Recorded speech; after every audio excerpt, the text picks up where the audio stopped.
Welcome to the Sharing Without Shame podcast, dedicated to parents and anyone else who loves someone in active addiction. Education is a powerful tool in breaking down stigma, fostering understanding, and ultimately helping individuals and their loved ones navigate the challenges of addiction. With Donna Marston, author of Peeling the Onion and Sharing Without Shame. So take a deep breath and grab some tissues as we uncover the stories of love, courage, and unwavering support in the face of adversity, as Donna and her guests share their stories without shame. Because when we share our stories without shame, we inspire others to do the same.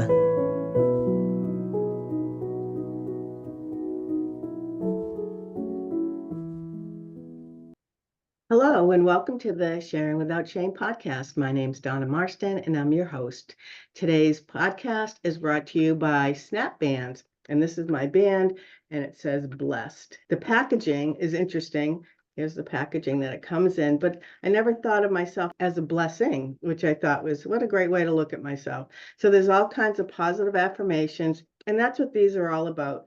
If you're having a bad day, having a craving, or whatever's going on, you just give it a little snap. It's cognitive therapy to help you have a better mindset. If you're interested in ordering, go to snapbands.com. That's www.snappbandz.com. And in the comments, put SWOS or Sharing Without Shame. And today I'm joined by Faust Ruggiero, a psychologist with over 35 years experience in private practice. Before opening his practice, he worked in a variety of settings, including clinics for the hearing impaired for children, prisons and nursing homes, substance use treatment centers, inpatient facilities. He's also served as a consultant for major national and international corporations, and he's a published author. This December, sometime this month or next month, Faust is releasing his fifth book called the Fix Yourself Empowerment Series, titled the Fix Your Addiction Handbook. So welcome. Donna, it's a pleasure to be here with you all today. Thanks so much for inviting me. Thanks for coming on. You've done so much. First question I always ask is, what would you like to share without shame? I think when I hear that, I go back to my early life. In our family, we had a typical middle class family. Dad was an engineer who, at the age of 42, had a pretty serious stroke, and we're going back in the 60s, so the emphasis on addiction really hadn't taken hold yet. With the stroke, there was a lot of intellectual impairment, a lot of neurological damage. So he became very angry and very anxiety ridden. So the local doc, who happened to be a friend, says, "Here, I'm going to prescribe this for you." It was a drug called Librium, and it was at that time was called the tranquilizer. What it did is just calmed you down a little bit. Yeah. Well, and he would say, when this was the catchphrase, whenever you feel as though the anxiety's coming on, take one of these. It's a very light dose. Well, next thing you know, the anxiety was coming on 10 times a day, and no one realized, and I didn't realize until I got into doing this work, that we had an addict in the house. So, without knowing it, you go through all the cool things that family does and deny and keep it secret and rationalize it and defend the person. And, he was never an addict. He was just a guy that had a stroke and he was sick. So everything we saw was based on that. But as I got older and started to treat, people, I said, then the light bulbs went on and I said, oh my goodness, we were an addicted family. And no one even knew that. And I didn't start treating people with addictions till 1986. So we're talking him getting sick in 1964. So 22 years later, when the light bulbs went on for me. Yeah. You look at that and say, okay, I've been everywhere that the people who I'm treating have been. Tough time for me at that point, but as we move forward now and people come in, not only do I know what the program says and what psychology and my counseling experience tells me, I've been there. And to me, that's more important than, because book knowledge can't teach you what your lived experiences are. It's a whole different ballgame. Yeah, it's just amazing that you went through that. And back then, that's the last thing you're going to talk about. What's interesting is that you didn't talk about it then, but when I deal with people today, and it's part of what I write in the book, as I get to what I call my blueprint for sober living, is you've got to stop the secrecy. You've got to stop protecting the secret because you think everyone's going to judge you. Sooner or later, that secret's coming out anyway. And I always tell people, you control how it comes out. Don't let it get down the road where it now is controlling you. Mm. Be willing to open that up. It's just a condition. It's nothing more, and you just, if you can open it up, and you're not telling the world, you're telling the right people. You're telling maybe your primary care physician, a psychologist, a treatment specialist, someone in the program, a sponsor. Those are the people you're talking to. You don't have to open it up to everyone, but stop keeping it secret. Because we're as sick as our secret. Exactly. And I can vouch for that because I was really sick. And it's interesting because a lot of people knew about my son before I knew. Mm. Actually, I suspected, but I was in denial, which is a beautiful thing, right? Oh my goodness. Puts all the color in the world where it's not supposed to be, right? Yeah. So what inspired you to create the Fix Yourself Empowerment series, and how has it evolved over the years? I counseled for so long. The kids, or I fortunately got older. I had time to do some other things, so started simplifying some things. We were older now. We closed the practice, and I moved it home and kept I do about 25 hours a week yet with people, and then said, okay, I'm thinking about writing a book. Let me go out and learn the publishing industry and see if I want to do this. When I did that, I said, okay, I can do this. Now the concept is what? And that's why I went into the first book. And the first book is the Fix Yourself Handbook, is 36 chapters of all different kind of subjects based upon what I call the process way of life, learning processes to keep you healthy. And processes are things like learning what real honesty is all about. I call it brutal honesty. Learning things like gratitude and humility and fact finding and how to face things head on and not use all these defenses, things like that. So the book is all based on that. When the pandemic hit, here came the anxiety, and then followed by the depression. So books 2 and 3 are Fix Your Anxiety, Fix Your Depression. The fourth book is right where we are now in society. It's the Fix Your Anger Handbook, because we are an Mm. angry people. And then, but that addiction was always in the back of my mind, even though I'm not recovering per se. I don't have an addiction issue. I'm not one of those minds that gets addicted. I know the program inside and out. When I was smart enough, and the people who took me on and hired me, call counselor, were smart enough to say, if you're going to do this, you are going to learn AA. You're going to learn 12 steps. You're going to learn what that program's all about.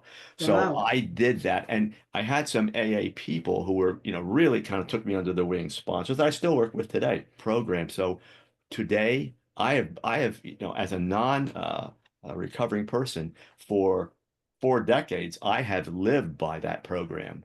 Isn't it Everything amazing? from step one, the powers, from being powerless over, various things in my life, to right on through. And I am define myself as an in-service person. That's my job, to be in service of other people. But I Mm. progressed through everything from inventories, you name it. I've done it all. And so when people come in and I counsel them, I work with them with that program. I work with their sponsors, many of whom I know, and I don't get involved in their program, what they're doing. I just make sure that what we're counseling with is consistent with what the sponsor's doing. So when I'm doing all this, I said, I really need to get this out, all the various kinds of addiction, and then put the blueprint in. I'm a very pragmatic person. Everything I do has action steps, everything.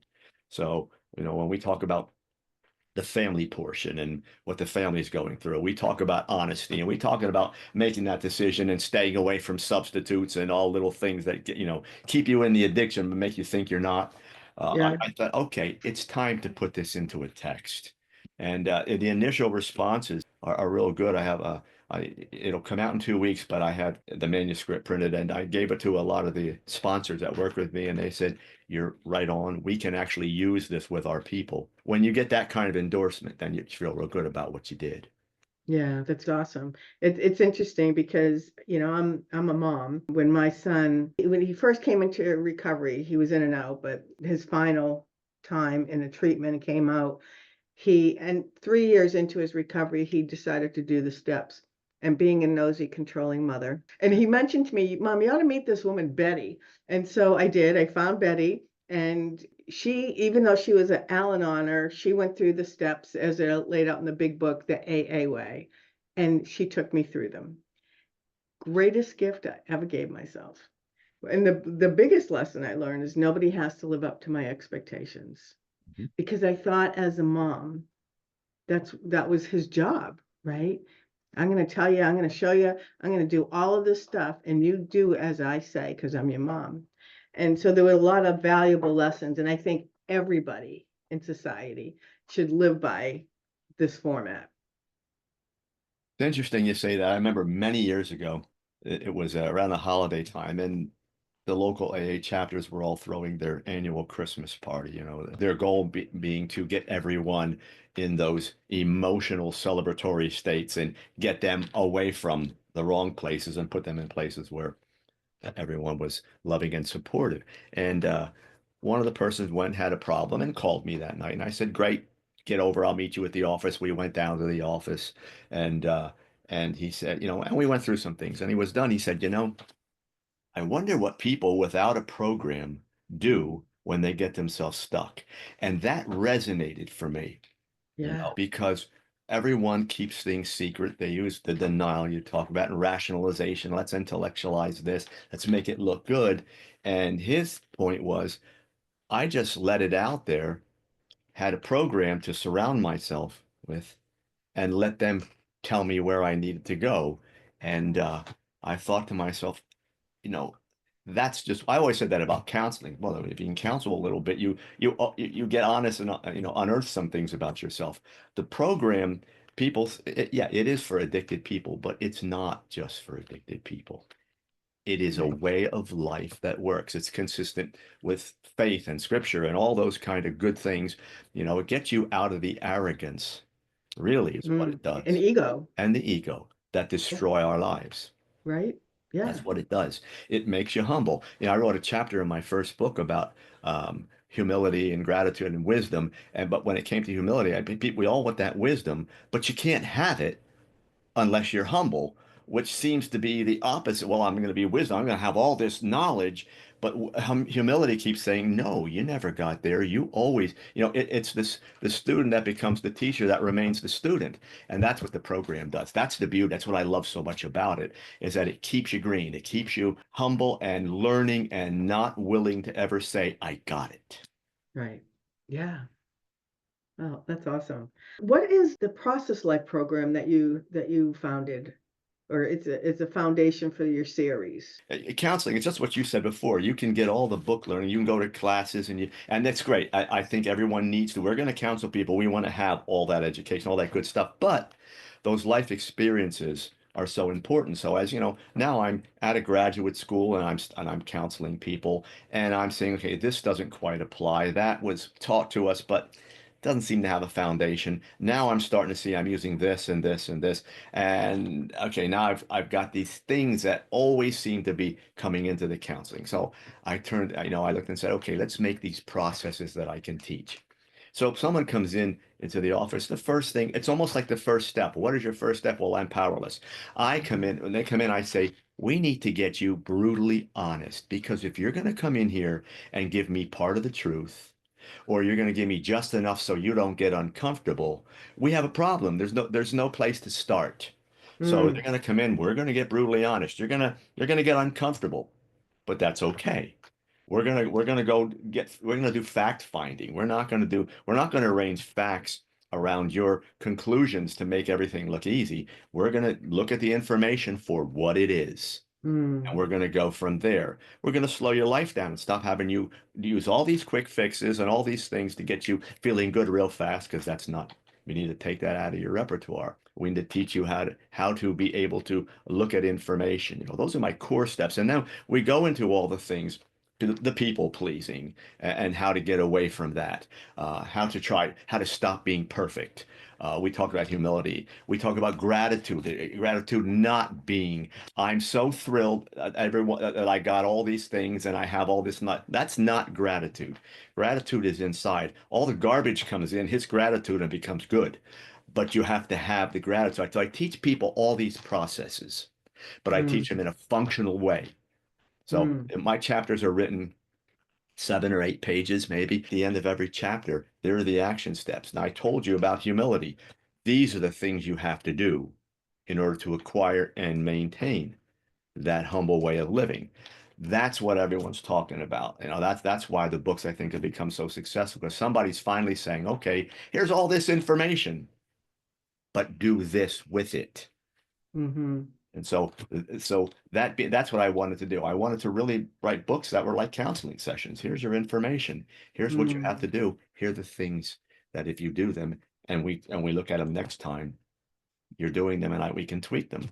When you're done reading the books, they're reference books. The chapters are short. If I get off and I start getting a little arrogant, a little full of myself, I'm going to feel it because you know that when it's happening and people will tell you. Then you go back to your chapter on arrogance and you say, okay, that's what I'm doing wrong. This is what I have to do to get back on track, which really is mm, what the steps do when you think about it. right. Yeah. Wow. That's impressive. So, how does your experience working in diverse settings like prisons and substance or treatment facilities influence the insights that you share in your books? You are right back to that initial statement you made. Hey, we need life lessons. If I'm going to counsel people, they're going to come in with all diverse kinds, all problems. This is, over here. Well, gee, I'm a mother and I've got this kid that's doing this. I'm a professional. I work in a corporate setting. No, I wanted to have all these diversified educational processes, experiential processes along the way. So when they came in, I have more to draw on. I think too many times counselors are kind of myopic in their approach. Well, I went to school, I studied this, I specialize in this, and then they try to give people advice based upon their limited experiences. The more experience I had, you get a lot of experience in a prison. You work with children, you get another Yeah. type of experience. I do a ton of work with abused women. That's a whole different ball game. So when they come in, I can say, okay, I can draw back on experiences and of course the research I do, because it's not just experiences. Someone comes in and says, for example, an abused woman comes in and says, I keep on going back to this. Okay, I've worked with it, I understand what. But now I can also tell you about the structural changes in the brain that occur when you're abused. And Mm, that's why you're going back because your brain is still trying to work with what it evolved with. And then I can teach them how we can get past all of that. So the more I have to draw on as a counselor, the better I am. And even in terms of addiction, my book has 17 kinds of addiction, all of which I have worked with. So, mm. you're a gambler, and you've been dealing with addiction. There's never just one addiction. Never. No. There's a primary, but there's always 4 or 5 others. And Yeah, that's yeah, why they yeah. can switch back and forth so fast because it's the way the brain is working. So, the more information I have, the more background I have, the more diversification I have, the better I can treat my people. I'm giving them a much more honest way to come through what they're dealing with. What about I don't know why lately this has been on my mind. I hope I say this right. LGBTQT communities. Because I would think, especially in prisons or treatment facilities, some of that can be dangerous just because of who they are. And now you add they're withdrawing, they're going through a lot. Have you had much to do with that community? Sure. I remember 30 years ago, the first time a gay couple came in, I said, wonder what this is going to be like. And then it almost ate my words because you know what it was like? Just like all the rest of us. Yeah, yeah. Simple as that.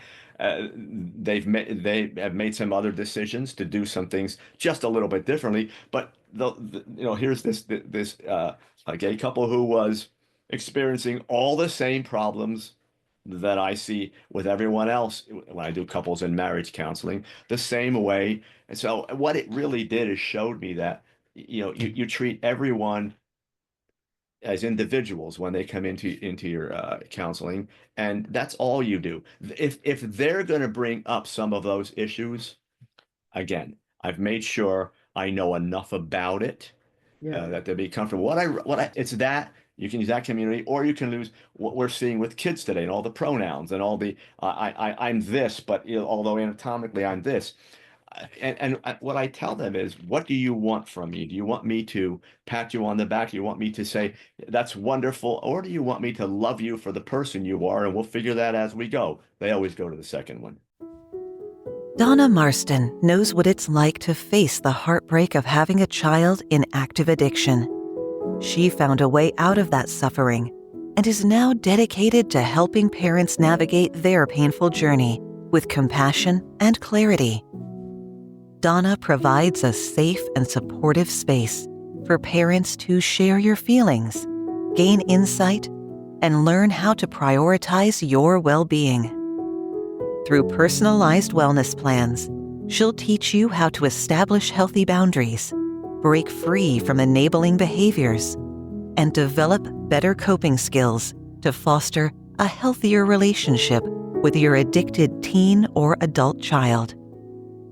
As a coach, author, and advocate, Donna combines her personal experience with tailored strategies to guide families toward hope and healing.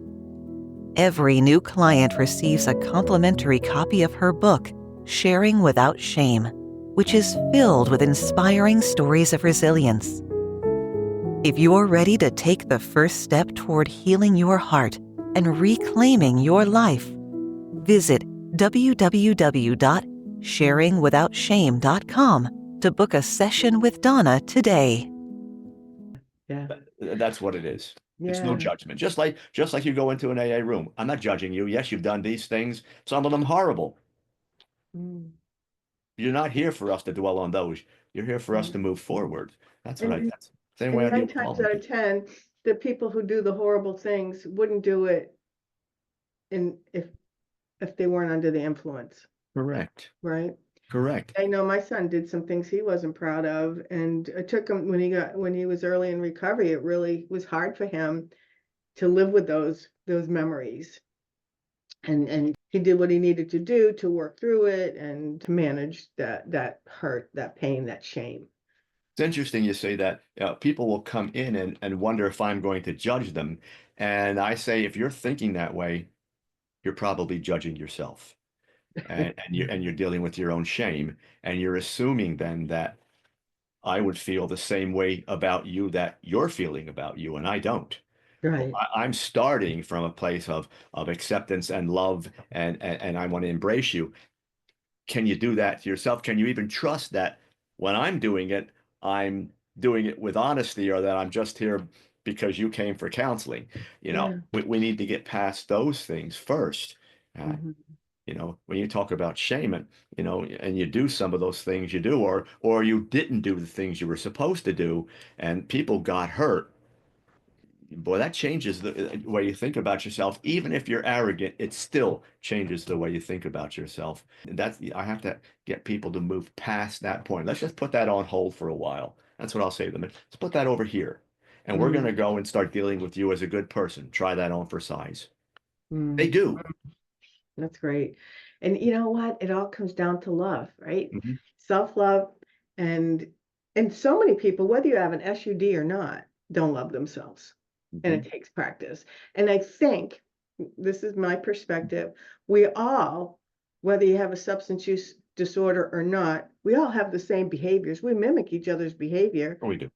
As a mom, when my son was in active addiction and I was in active unhealthy helping, I was lying to him about stuff. Oh, the police, I've talked to the police and they're gonna do this. And I'm finding things to scare him so I can straighten him out. You know, you just start crazy behaviors because nothing's working. And what I found, because I do a thing on the cycle of addiction, the cycle of change, and I map it out and I show it to the families that I work with. And if you look at, the cycle of addiction, the person's, off and running, right? The allergy of the body, the obsession of the mind, and they start coming and the consequences and all the stuff is going. As a family member, we're following them around the cycle and Yes, we're we getting are. caught up in the craziness. And then we're getting angry at them, but we're doing the same behaviors. And they're, expecting different results, and there's the insanity, and we all become sick, really sick, until somebody steps out and sees it and then says, I can't participate anymore. When I work with families, I always ask this question. I say, "What are you doing to keep the addiction active?" And they look at me like, "How dare you? This is How not dare mine. you? This is not mine. It's theirs." I said, and I follow the same reasoning that you were just talking about. Once you're in it, you become part of it. It's impossible not to until you get honest, till you say, "Okay, I need help with this. I don't know what I'm doing. It's the forest for the trees. I'm in it. I can't see it." And Yep. in a lot of cases, not only are they being part of it, sometimes the family members are leading it and they don't even know it. That's right. That's Yes. how powerful the addiction is, that Yeah. it changes places consistently back and forth. And Hmm. where you think you're only enabling, sometimes you're actually the trigger. You're just not, sometimes you actually become the reason they use and you don't know it. Yeah. I And learned that the hard way. yeah, and so I always tell people, you're just caught up in it. All it is getting some help, talking about it, and understanding it. Once you understand addiction and your place in it and how it's affecting you personally, this is not rocket science. This is just something you're going to work at every day. That's all. Yeah. It's very simple. We give you principles. Again, I'm going to be 70, and I look at it. I'm working with these things every day. If this program taught me anything, is that you never stop. Mm. And if you love yourself, why would you? You should love yourself enough to say, "I'm worth all the effort every day. I'm going to keep on looking at the information. I'm going to keep on working on me, because if I keep on working on me, I'm strong. I don't feed into things. I don't hurt anybody else. I don't let them hurt me." Yeah. Yeah. And I've always said people in active addiction need to be loved more, not less.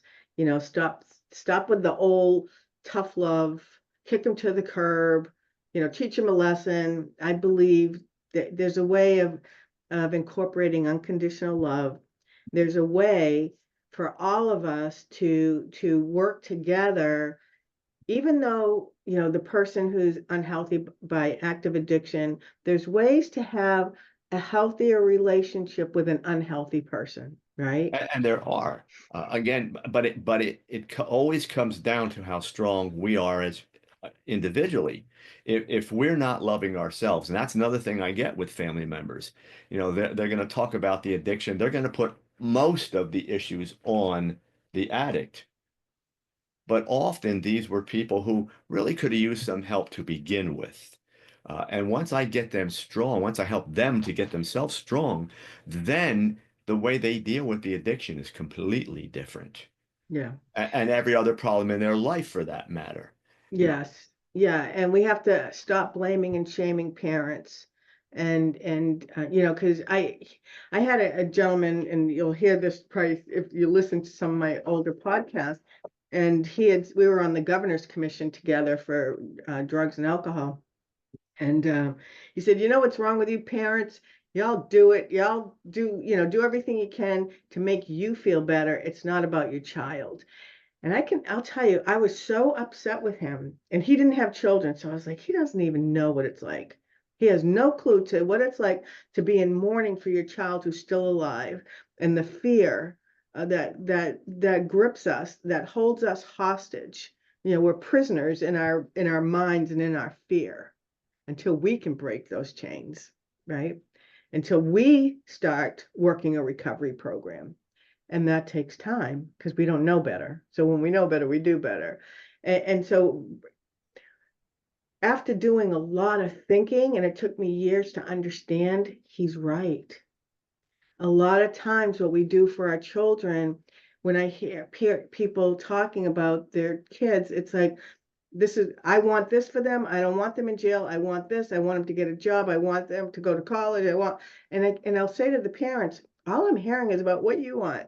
You haven't told me what your child wants. Do you see that a lot?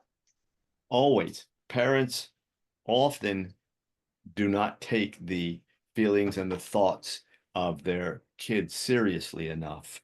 They don't believe that they've acquired the skills to do something. So they're in parenting mode. Yeah, I see it all the time. And I always ask that question, not only of parents, even when I'm doing couples counseling, do you know what the other person wants? They all say, yes, of course I do. And then I say, okay, write it down for me. Then I hand it to the other person. Were they accurate? No. They're on the kind of, but no. Yeah. Where was I off? That's what, and they'll try to defend that. I always just say, if try to listen, just listen to what the person is saying. When people come into my office, I spend the first half hour just listening to them. And they'll say, are you going to say anything? I say, in a little while I am. Go on. And then I'll start organizing some things. I did that with my kids. It was the house joke. If they were doing something that was wrong or they were doing something that I knew was off track, I would get very quiet and say, I need you to come with me a little bit. And the others would say, oh boy, you're in trouble. He's talking soft again here. And I'd say, good. This is what I saw. You tell me what you were thinking. Yeah. It's a whole different way to parent. Yeah. And because what I did not, and this isn't like, gee, I'm giving you the power. This is, I just gave you the accountability. You told me what you want now, be accountable and tell me how it's going to work. Give me everything about it. 5 minutes into it, they're asking me, well, what do you think I should do? Well, okay, now I'll tell you if you want to listen. No one listens until they want to. Right. Well, yeah. Years ago, I had a woman, a guest speaker. She was a LADAC, and she had all the parents. It was like the person who has the SUD, and then all these people behind them, the drug dealers, their friends, their parents, and everybody's talking at the same time. And the person, blah, blah, blah, blah. They don't hear anything, right? And so they're not going to get well because they just tuned everybody out. What happens, but that happens across the board, I think, with people. Unless they're really invested in what they're doing, and it's a chapter I do in the new book, how people will start to get sober, they'll enter the sobriety program and then alter it, and they'll take part of the advice, they'll zone out on the other part of it. Well, I'll make this work. Well, man, I'll do it this way. That way was good for you. I'm going to do it my way. They come in and they tell their sponsor some of what's going on. Uh, you know, I always talk about sobriety as an all or nothing proposition. You're either going to do it or you're not. It's as simple Yeah, as you that. can't have one foot in and one foot out. Yep, you don't get to go to the party and say, well, I'm going to toast the bride and the groom. Give me the glass of champagne. I'm recovering. Well, it's only for this. No, it isn't. It's the permission you're giving yourself to re-enter that part of your life, the addictive part of it. And so I'm always a person that says, this is the commitment. This is the way it goes. I've always been told by my addicted people that I am a lovely, wonderful taskmaster. And I am. I don't mince words with addiction. This is where it is. You It's are like a brutally death. honest all the time. Yeah, And you're going to get to the point where you say, I can't do this. I can't go over there. You're right. Well, actually you can, but that how you pay the piper when you do that. So, yeah, you have to make some decisions about, am I going to do this all the time? Am I really willing to? And I say, well, the rest of us are doing it and we seem to be really happy. yeah. Wonder why? What do you, the younger people, like I'm talking 18 to maybe 25-year-olds, in particular 21, 22. Some of their friends can go out and get annihilated and they can live their lives, and other people, it's just going to mess up their lives. And I think it is really hard for young people to imagine that they can't party with their friends who can party. For the rest of their lives, they have to maintain this sobriety. How do you deal with that when you're talking to the younger generation? the younger kids. It's a generation that's entitled in their mind, so they think they should be able to. And I always tell them, I give them, I started years ago giving them an analogy. I said, okay, you're a person who catches poison, you catch it really bad. Your friend doesn't ever get it. They want to go hiking and they say, we got to go through that poison patch there.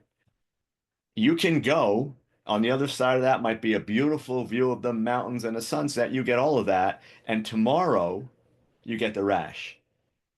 And tomorrow you go to the doctor and they give you your steroids and your salve and all that good stuff. The decisions, we all have them in our lives. How much is this? How important is it to you? I want to go out, I want to party, I want to get drunk, have a good time, share the experience, talk about it the next day, but I may not stop there. And I have all the emotional, intellectual garbage that goes along with it because it changes my brain. Doesn't seem to do anything to them. Right. I always say, if you roll in the poison patch, you get the rash. If you're going to go out and be the person that has the addictive potential, that some of it's genetic, you know, say, are you going to do it? If so, then you have to own the consequences.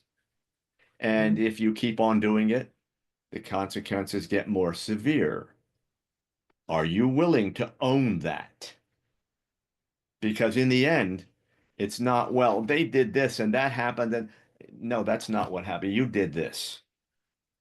And, we control our own destiny. And the other thing I teach addicted people all the time is to own what you do. It's not the other person. That you didn't drink because your husband was verbally abusive that like, yeah, they were. And that's horrible. And deal with that, not the drinking. The Yeah. only reason you drink, the only reason you use a drug or do any addictive thing is because you chose to. That's it. Yeah. Yeah. And you will get uncomfortable if you don't do it. You will not be able to do some things. But that doesn't mean the world stops. That means you can't do that one thing. One. Right. There's a multitude of other things you can do. You Right. just can't do that one. Interesting point. I don't mean to be long-winded, but we talked about before about being able, watch the secrecy end of things. Young people, even people who are older, they'll say, well, you know what? I don't think I want to drink tonight. I just don't feel so great. I say, why don't you tell them you're an alcoholic? They'll judge me. I said, they already know, first of all. The other thing is, Yeah. if don't you think they'll say, you know what? Good for you to bring that out. We know that now. We're not going to put you in that position. When we're together, we'll go do something else. If Right. they don't say that, they're not your friends. Yeah. Yep. Because you know as well as I do, when you get into sobriety, you're going to weed out people. Yeah. You're going to change the way your social life works. Yep. You're not going into bars. You're not going to the parties. You're not, hanging out in some dorm room or whatever it may be, and everybody's getting, lit up for the evening. You're gonna seek out a sober crowd. So the first step when we talk about this is stop keeping it a secret. That's what I do with my young people. Why are you doing that? Oh, they're gonna know I have a problem. Is that okay? I said, if you had cancer, would you tell them? If you had, diabetic, would you say, no, let's go load up on all the carbs and sugars? Would you go do that? No, I would tell them that because that doesn't have the stigma, because that doesn't have, thing is, keep in mind, you're an addict. So you're protecting your addiction when you don't tell them something, not even being honest to yourself. Just go tell them you have a problem with this. I'd love to, guys. Tomorrow, you guys will stop and go do whatever you're going to do. And I ain't going to get up and have hair of the dog start my day. No. I can't do it. I respect myself more than that. Present it like that. They'll love you for it. Yeah. And if they Yeah. don't, they're addicts. Well, they're not. Yeah. And you have to do what's right for you. And I remember that when my son was in the program, and the first time I really heard him laughing, he met this friend and they're still friends, best friends today. And I cried because I heard him laugh. I hadn't heard that in a lot of years. And it warmed my heart.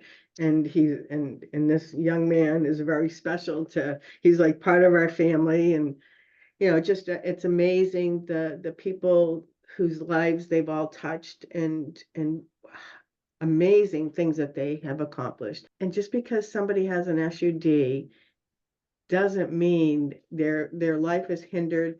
They can do great things. And I find that people with a substance use disorder are highly sensitive people, and they're often very gifted. And so they don't know what to do with it. Mhm. And we need to wrap this up. Anybody who is listening to this and they want to get in touch with you or get your books, how do they get in touch with you? How do they get your books? The best place to find me would be on my website. It's my name, faustruggiero.com. Everything about the books are there. Excerpts from the books are there, so you can have an idea how I write and what I'm doing, media appearances, all those kind of things. Everything is there. There's a contact link if anyone has any questions, and I do get back to people. So again, faustruggiero.com. And words of wisdom that you want to leave everybody with. Best words of wisdom, and I do this to leave people with this. We all have the power we need, everything we need. It's already inside us. We have a tendency to pile things on top of that, Yeah. to arrange our world pleasureful in the moment, all those kinds of things. Be willing to do the work to get to that power inside you. You will. And addicted people can be some of the happiest people in the world because they understand the journey. They understand what it took to get there. Other people, can take that for granted. People coming through addictions and all kinds of life problems see the world just a little bit differently. If you're willing to put the time in, your world can just blossom and you'll find all the love and everything you need right there, right inside yourself. And once you love yourself, you'll love everything. Awesome. Thank you so much. It's been an honor to have you. It's been a pleasure. Thank you. Thank you for tuning in. If you'd like to support the Sharing Without Shame podcast, please subscribe, like, and leave a review. If you're in need of emotional support, Donna offers private sessions. For more information about Donna and the services she offers, visit www.sharingwithoutshame.com or email her at Donna4support@comcast.net. Nothing in the Sharing Without Shame podcast is intended to establish a therapist-patient relationship or intended to replace the services of a trained therapist, doctor, or health professional, or substitute for professional mental health, medical advice, diagnosis, or treatment. Until next time, may your faith and strength heal your heart.